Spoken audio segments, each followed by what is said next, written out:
मेरा नाम अनुज है और मुझे पहले और शायद आखिरी प्यार 14 साल की उम्र में ही हो गया था। मैं उसे समय 10वीं कक्षा में पढ़ता था। प्यार करने के हिसाब से उम्र शायद कम थी, पर क्या करें जनाब, आजकल तो इसी उम्र में मोहब्बत हो जाया करती है।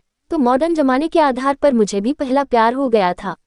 मुझे मेरा पहला प्यार मेरे ही कक्षा में पढ़ने वाली अनाया नाम की लड़की में नजर आता था। जितना खूबसूरत उसका नाम था, उससे कहीं ज्यादा खूबसूरत वो खुद थी। उसकी उम्र लगभग 14 या 15 वर्ष रही होगी।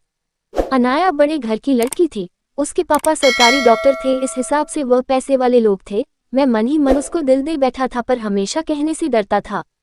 मेरे पिता एक किसान थे, हमारे घर के हालात समान ही थे, इसीलिए शायद इस फर्क की वजह से कभी हिम्मत नहीं जुटा पाया। पर जो भी हो, इन सब के चलते मेरी एक आदत में काफी सुधार आ गया था। पहले मैं स्कूल न जाने के लिए तरह तरह के बहाने बनाता था, लेकिन उन दिनों सही वक्त पर तैयार होकर चुपचाप स्कूल चला जाता था। मम्मी पापा सोचते थे यह अनुज ही है ना, फिर भी सोचते थे कि चलो जो भी हो, लड़का सुधार तो गया, शायद बोर्ड एग्जाम का असर है। पर उन्हें कहाँ पता था मैं तो प्यार के कॉलेज में दाखिला ले चुका था। समय हाथों से कैसे फिसलता जा रहा था पता ही नहीं चल रहा था। पर मैं कभी भी उसको अपने दिल के हालात सुनाने में कामयाब नहीं हो पाया। बस जब उसकी नज़र कहीं और होती थी तो चोरी छुपे मैं उसको देख लिया करता था।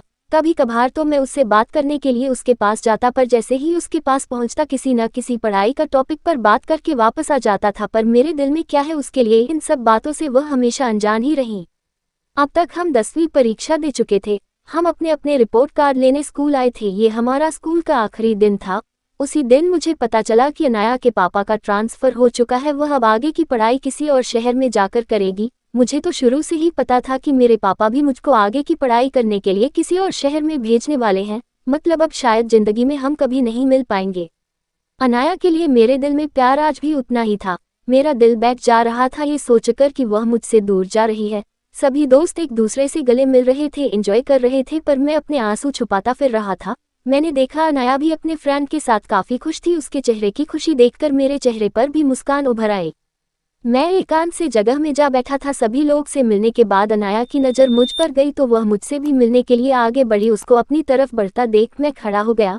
वह मेरे पास आए, हाथ आगे बढ़ाया, मैं भी अपना हाथ आगे बढ़ाया। उसके बाद उसने क्या बोला मुझे सुनाई नहीं दिया, क्योंकि मैं उसके चेहरे को इतनी गौर से देख रहा था कि शायद जिंदगी भर के लिए उसकी तस्वीर अपनी आंखों में उतार लेना चाहता था। मुझे होश तब आया जब उसने अपना हाथ वापस खींचा और ना चाहते हुए मैंने उसका हाथ छोड़ दिया। उसके बाद बाय करते हुए मुड़ के जाने लगी। जब वह मुड़ रही थी तब उसके गले में लटका हुआ आइडेंटी कार्ड जमीन पर गिर पड़ा। मैं बिना एक सेकंड गवाए वह आइडेंटी कार्ड उठा लिया। उस कार्ड पर अनाया की फोटो थी। मेरे मन में ख्याल ये था कि इस फोटो को देखकर ही मैं अपनी यादें ताज़ा कर लिया करूंगा। किसी तरह पैसे का जुगाड़ करके मेरे पापा ने मुझे पढ़ने के लिए रांची से बाहर भेज दिया। अनाया अपने परिवार के साथ दूसरे शहर चली गई। मैं हमेशा हमेशा के लिए अनाया से जुदा हो चुका था।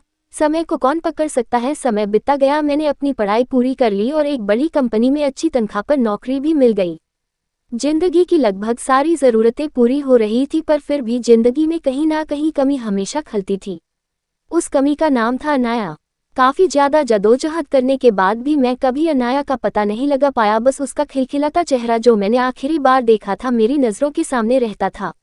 अब तक वह काफ़ी बदल चुकी होगी, हो सकता है मेरे सामने से गुजर जाए तो मैं पहचान भी ना पाऊँ। अपनी पत्नी के चेहरे में मुझे मेरे बचपन के प्यार का चेहरा दिखने लगता, लेकिन फिर भी मैं आज तक कभी भी अपनी पत्नी को यह महसूस नहीं होने दिया कि मैं आज भी किसी और से बेइंतहा मोहब्बत करता हूँ। आखिर वह मेरे लिए अपना सब कुछ छोड़ कर आई है तो उसका हर तरह से ख्याल रखना मेरा फर्ज था। एक दिन की बात है, मैं अपनी बचपन की डायरी खोल कर बैठा ही था, उसमें से अनाया का आइडेंटिटी कार्ड निकल के जमीन पर गिर गया। उस पर लगी अनाया की तस्वीर को देखकर मैं अपनी आंखें गीली होने से रोक न पाया। मैंने अपने आंसू पोंछे ही थे कि तभी मेरी पत्नी अनाया एकदम से कमरे में आ गई।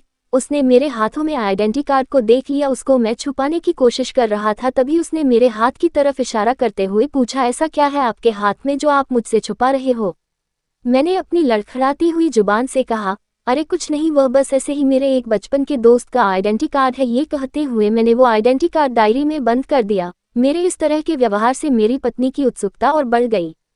उसने बड़े ही प्यार से मुझसे कहा, लाइए मुझे भी दिखाए। इतना कहते हुए उसने डायरी मेरे हाथ से छीन ली। आइडेंटिटी कार्ड पर लगे फोटो देखकर एकाएक बोल पड़ी, ये कौन है। मैंने कहा, अरे कोई नहीं, वह मेरे बचपन की दोस्त है। फिर वह एकदम से बोली, पर मैं भी तो बचपन में ऐसे ही दिखती थी, ये तो शायद मेरा ही फोटो है _ अरे हाँ हाँ, सरस्वती मंदिर, यही तो मैं पढ़ती थी, अरे ये तो मेरा ही बचपन का फोटो है। इतना सुनने के बाद मैं तो एकदम सुन्न रह गया, मुझे लगा मानो मैं सपना देख रहा हूँ। कहीं ऐसा ना हो कि मैं खुशी से पागल हो जाऊं। मैं उससे फिर पूछा, सच में ये तुम्हारी ही फोटो है? उसने अपनी बात पर जोर देते हुए कहा, हाँ बाबा पक्का यह मेरा ही फोटो है, पर ये तुमको कहाँ मिला? मैं छुट्टे ही बोला, पर मैं तो इस लड़की से बचपन से प्यार करता हूँ। इतना बोला ही कि मेरी आंखों से आंसू की गंगा जमुना निकल पड़ी। उसके बाद मुझे और यकीन दिलाने के लिए मेरी पत्नी अनाया ने मुझे अपनी पसंद डायरी दिखाई, जिसमें उसके कई सारे बचपन के फोटो लगे हुए थे। अब तक मुझे यकीन हो चुका था कि यह वही अनाया है जिसे मैं बचपन से प्यार करता हूँ। उसके बाद अनाया ने मेरे आंसू पूछते हुए मुझे अपनी बाहों में भर लिया, क्योंकि वह भी जान चुकी थी कि उसको अभी से नहीं बचपन से चाहने वाला पति मिला है। उधर में मन ही मन भगवान को बार बार शुक्रिया अदा कर रहा था कि उसने मुझे मेरा प्यार हमेशा हमेशा के लिए लौटा दिया। मैं अब उसे, यानी अपनी पत्नी अनाया, जो कि मेरा बचपन का प्यार था, जिंदगी भर के लिए अपनी बाहों में कैद करना चाहता था। उसके बाद हमने अपने बचपन की सारी यादें ताज़ा की। दोस्तों, आपने सुना तो होगा ही, जब आप किसी से शिद्दत से मोहब्बत करते हैं तो पूरी कायनात आपको उससे मिलने की कोशिश करती है, और शायद यही मेरे साथ हुआ था।